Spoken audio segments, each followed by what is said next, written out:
So ngayon, pag-usapan natin kung alin ang mas okay, si C11 or si C15.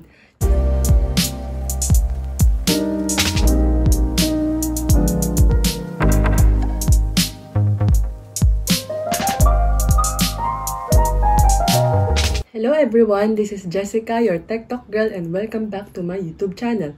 If you are new to my channel, please click on the subscribe button and turn on the notification bell.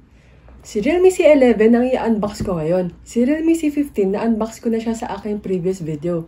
Pwede na siya panoorin sa aking YouTube channel. Ito ay ang usual box ni Realme. Color yellow lang. Tapos sa harap nandun yung model. Tapos sa likod naman yung specs ng phone. Tara, unbox na natin. Excited na ako. Ito yung welcome note ni Realme. Tapos ito yung information guide at yung quick guide. Walang jelly case. Yung SIM ejector tool o yung panundot. Ito na yung phone. Pero later na yun. Tapos cardboard. USB type. Micro USB. At saka yung 10 watts na charger. So, ito na yung phone, C11. Tanggalin na natin yung plastic. Maganda yung likod niya. Shiny. Tsaka vibrant yung color. Tapos, meron siyang texture. Which is good. Kasi hindi siya prone sa scratches. Tapos, may makikita kayong malaking Realme logo. Tapos, yung sa camera part naman, square type na siya. Kasi yung mga previous phone ni Realme, oblong pa siya. Galing rin ni Realme, no? Kahit na ganito yung quality niya na plastic, mukha pa rin siyang social. Ito si Realme C11. Ang thickness na is 0.91 cm, while si Realme C15 naman, it's 0.98 cm. Ang weight ni C11 is 196 grams, while si C15 naman ay 209 grams. Alam natin na mas makapal at mas mabigat si C15. Ito ay dahil sa kanyang 6,000 mAh na battery. Si C11 meron siyang dalawang colors. Isang mint green at isang pepper gray. Ang kinuha kong color is mint green. Sa kulay pa lang, fresh na fresh na. Sa top part, wala kayong makikita. Sa right side, nandun yung volume rocker at yung power button. Sa left side, yung SIM card tray. Sa baba naman, speaker grill, microphone, micro USB, at saka yung headphone jack. Sa likod, makikita nyo yung camera niya. Square type na siya. Meron siyang 13 megapixel na main camera at 2 megapixel na depth camera. Tapos, nasa loob rin yung flash. Same si C11 at si C15 na square camera. Ang difference lang nila, si C15 may quad camera, si C11 naman dual lang yung camera niya. Yung SIM card tray niya, meron siyang dual nano SIM.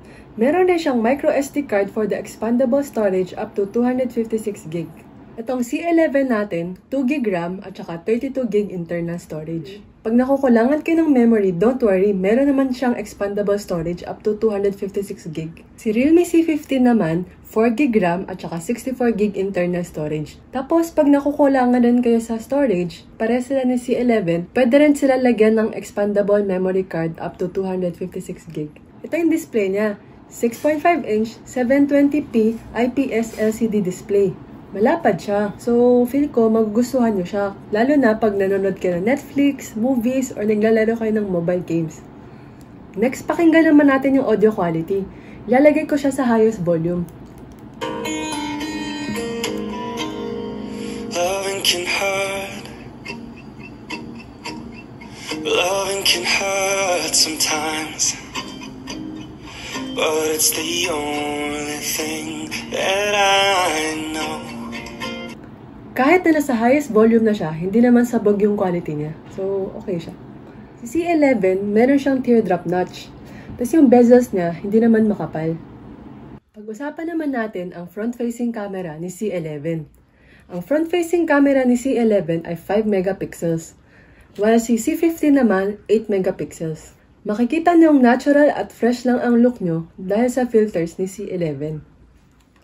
So, yung camera ni C11, naka-square camera na siya. Kaso, naka-dual camera lang siya. Unlike kay C15, na 4 yung camera niya. So si C11, yung main camera na is 13 megapixels, tapos 2 megapixels naman yung depth sensor. Itong si C15 naman, 13 megapixels ang main camera, 2 megapixels sa black and white, 2 megapixels sa macro lens, at saka 8 megapixels sa ultra-wide. Here are the sample pictures ni C11 at ni C15. Okay naman ang mga pictures ni C11, but don't expect na maganda talaga siya. Yung colors niya, hindi ganun ka-accurate kasi alam natin, mababa naman talaga yung price niya. Kaya don't expect na maganda talaga siya. Smooth naman siya pag ginagamit, hindi siya naglalag. For example, dito sa video, makikita nyong hindi siya naglalag at walang jerky movements. Sa C11, wala siyang fingerprint sensor sa likod. Meron lang siyang face unlock sa harap. Medyo hindi ako secured nung ginamit ko siya kasi once lang niya kinuha yung picture ko. Si C15 naman, meron siyang face unlock at meron rin siyang fingerprint sensor sa likod. Ang OS naman ni C11 ay Android 10, Realme UI 1.0. Pares lang sila ni C15. Ito naman ang kanyang Antutu benchmark. So ito na guys, pag-usapan natin ang battery ni C11. Meron siyang 5,000 mAh, tapos meron siyang 10 watts na charger. You can play for a long period of time, pang matagalan. Itong si C15, alam natin na 6,000 mAh ang kanyang battery, kaya mas makapal siya at mas mabigat compared kay C11. Tapos yung charger niya is 18 watts quick charge, unlike kay C11, 10 watts lang siya. So ito ang usual na tanong, TikTok girl, okay ba siya pang gaming? Kasi mura siya, baka tinipid rin yung battery niya. Tsaka yung specs niya, baka tinipid rin. Baka mabagal kasi mura. Pagdating sa gaming, kayang-kaya ni C11 ang Mobile Legends. Pero minsan, may frame drops kayong ma-experience. Hindi naman ako naglalag masyado pag nilalaro ko yung Mobile Legends. Okay naman ang kanyang performance. Chipset naman at CPU ni C11, pares lang sila ni C15, ay MediaTek Helio G35 processor. So, i-reveal na natin ang price ni C11.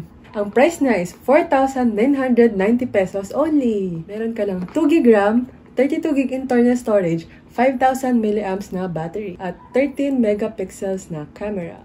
Itong C11, hindi siya mukhang entry phone. Mabilis siya sa murang halaga. Galing talaga ni Realme. Magandang specs sa murang halaga. Value for money talaga. Itong C11, feel ko magugustuhan nyo kasi minamarket siya ni Realme as pang online class. So, very affordable siya para sa mga students natin, para sa kanilang online class.